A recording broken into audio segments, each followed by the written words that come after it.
أمسية سعيدة مشاهدي قناة موفوت. الاتحاد المغربي يحسم مشاركته في كأس إفريقيا للمحليين. الاتحاد المغربي لكرة القدم لم يتوصل بأي رد من الكونفدرالية الإفريقية لكرة القدم بخصوص مطالبته بفتح خط جوي مباشر من الرباط نحو قسنطينة من أجل مشاركة المنتخب المحلي في نهائيات كأس إفريقيا للاعبين المحليين التي ستقام في الجزائر.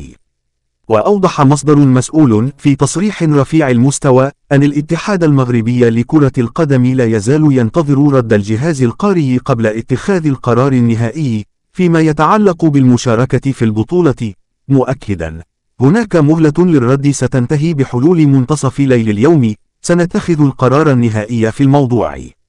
وأكد المصدر ذاته أن الاتحاد المغربي متشبث بمطلبه، نافيا أن تكون هناك توجهات لتبني خطط بديلة للمشاركة في البطولة من قبيل السفر على متن طائرة للخطوط التونسية وغير ذلك من التفاصيل التي تم تداولها في الفترة الأخيرة. وأكد نفس المصدر بالاتحاد المغربي قال بأن المنتخب المغربي لأقل من 23 سنة وبنسبة كبيرة لن يشارك في البطولة.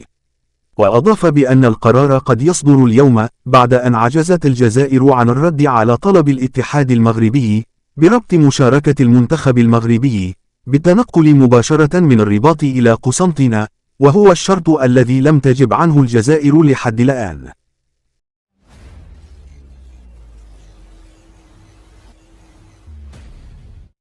كشفت تقارير إعلامية أنه في حال لم تستجب الجزائر لشرط المغرب بالسماح لطائرة المنتخب الوطني بالسفر مباشرة من مطار الرباط سلال مدينة قسنطينة الجزائرية، ستتعرض الجارة الشرقية ل4 عقوبات من الاتحاد الإفريقي لكرة القدم.